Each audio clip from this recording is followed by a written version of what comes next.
Good afternoon, children. Last time in the English period we learned about one of the story, that is the stag at the pool. Right now in the same lesson number 2 as of fables, we are going to learn the story, that is the dog in the manger. The dog in the manger. Okay, manger means a empty box that is kept for the animals in which the grass is kept for them. यानी manager वो चीज़ होता है जो empty box की तरह होता है जिसमें एनिमल्स के लिए ग्रास रखा जाता है. So here you can see this, it's a manger. Okay, and the story is about a dog and the ox. Once a dog was looking for a nice and a comfortable place to lie down. So he was looking for a nice and a comfortable place. यानी एक अच्छा सा और comfortable जहाँ पे वो अच्छे से रह सके. He came to the manger of an ox and jumped onto the hay to rest. Then where he came to the manger of an ox. This is the manger. He came to the manger and there he jumped and he rest on the hay. Hay means dry grass. It was a very hot afternoon. यानी उस दिन बहुत गर्मी हो रही थी. After a while, the ox returned from the field. He had worked hard in the hot sun and was now quite hungry. So it was a very hot afternoon and the ox returned from the field. जैसे हम लोगों को पता है बैल खेती में काम करते हैं. So he returned from the field and he worked hard in the hot sun. And that's why he was quite hungry. इसकी वजह से वो क्या था, बहुत भूखा था. He stood in his stall that means a cow shed, and was planning to eat the hay that was put in the manger for him. So he thought that he will go to the stall and there he will eat the hay, that means a dry grass, यानी घास जो रखा था वो. However, when he reached for the hay, the dog saw him. यानी जब भी वो हे खाने के लिए पहुंचा तभी डॉग ने उसे देखा.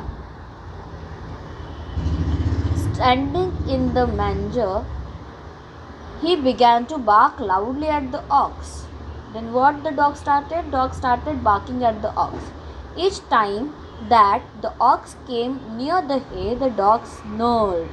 यानी जब भी ox वो हे खाने के लिए नज़दीक जाता था, नियर द हे यानी नज़दीक जाता था खाने के लिए, ग्रास खाने के लिए, that time a dog snarl यानी he use to show his teeth and made an angry noise, यानी वो अपने दांत दिखा के उसके ऊपर जोर जोर से भौंकना चालू करता था. स्नॉल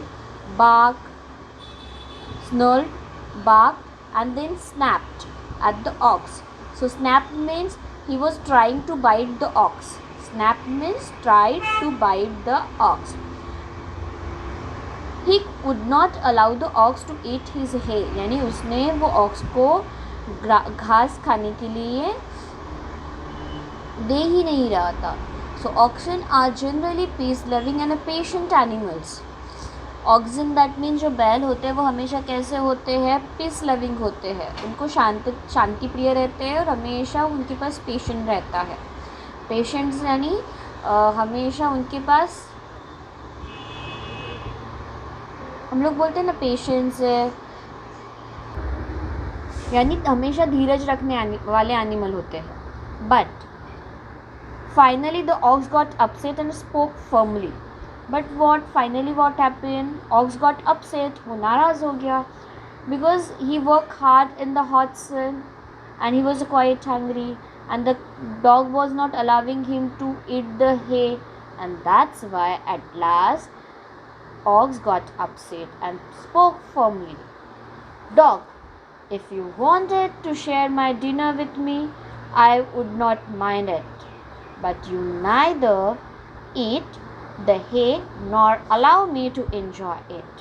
So finally उसने क्या कहा कि dog, if you want to share my dinner with me, I will not mind it. अगर आपको मेरे साथ डिनर शेयर करना है तो I don't mind, मुझे चलेगा, मुझे कोई दिक्कत नहीं है. But you neither eat the hay nor allow me to enjoy it. ना आप खा रहे हो ना वो चीज़ मुझे खाने दे रहे हो. It is of no use to you. And ये आपका किसी भी यूज़ का नहीं है. It is of no use to you. Then why don't you let me have my favourite food. तो फिर आप मुझे अपना मेरा जो फेवरेट फूड है क्यों नहीं खाने दे रहे हो. Don't be grudge. Grudge means unhappy that someone is getting something. So dog को खाना नहीं मिल रहा था, डॉग्स को मिल रहा है. So because of that dog क्या है, अनहैप्पी है. So don't be बिग्रज others what you don't enjoy your self. यानी किसी और के ऊपर आप नाराज़ मत हो, अनहैप्पी मत हो, दुखी मत हो कि उन्हें वो चीज़ मिल रही है और हमें वो चीज़ नहीं मिल रही है. Don't बिग्रज others what you don't enjoy your self. So the moral of the story is don't बिग्रज. यानी आपको अनहैप्पी नहीं होना है कि किसी को कुछ मिल रहा है और हमें वो चीज़ नहीं मिल रही इसलिए, और हम वो इस चीज़ को इन्जॉय नहीं कर सकते हैं इसलिए.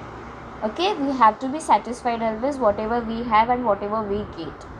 So don't begrudge others what you don't enjoy yourself. This is the moral of the story.